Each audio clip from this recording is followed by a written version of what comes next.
ચાલો હવે એક વાર્તા જોઈએ. તેનું નામ છે વાદળાની ગમ્મત. ગુલાબી ઠંડી હતી. પવન ધીમે ધીમે વાતો હતો. કૂકડો કૂકડે કૂક કરતો હતો.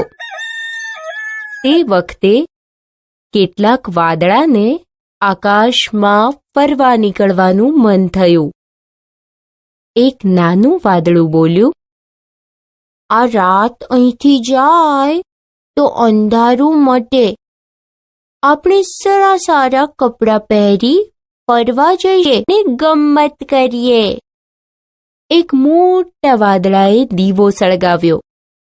બધા વાદળાએ કપડાં પહેરવા માંડ્યા.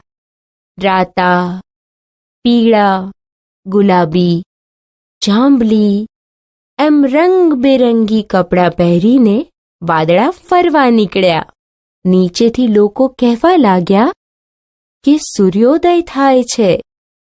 દીવાની જ્યોત મોટી થઈ એટલે કેટલાક વાદળા પીળા અને ફિક્કા થઈ જવા લાગ્યા.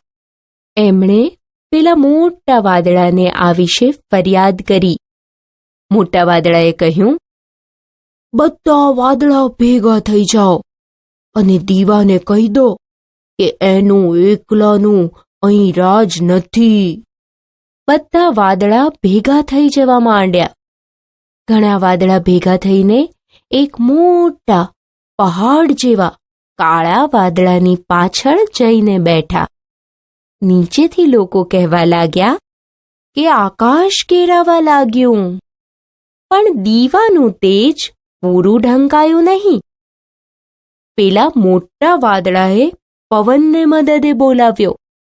પવનને તો એ જ ગમતું હતું. એણે એનું કામ શરૂ કરી દીધું. નીચેથી લોકો કહેવા લાગ્યા કે વાવાઝોડું આવ્યું.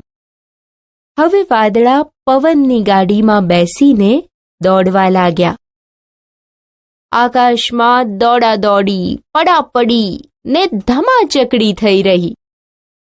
ધોળા, પીળા ને બીજા નાના વાદળાને મોટા વાદળાએ પોતાની ઓથે લઈ લીધા.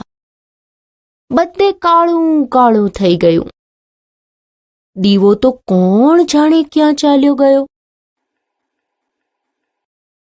પોતાની જીતથી વાદળાની આંખો ચમકવા માંડી અને નીચેથી લોકો કહેવા લાગ્યા કે વીજળી ઝબૂકવા માંડી.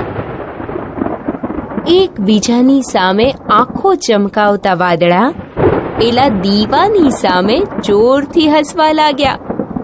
ખૂબ જોરથી, ખડખડાટ હસવા લાગ્યા. નીચેથી લોકો કહેવા લાગ્યા કે આકાશ ગાજવા માંડ્યું. અને આ મોટી જીતના આનંદમાં વાદળા એટલું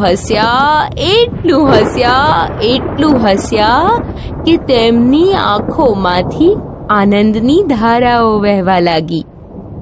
ધરતી પરના લોકો કહેવા લાગ્યા કે વરસાદ વરસવા માંડ્યો. પછી હરી ફરી ગમ્મત કરી બધા વાદળા પોતપોતાને ઘેર ચાલ્યા ગયા. અને ધરતી પરના લોકો કહેવા લાગ્યા કે વરસાદ હવે બંધ થયો.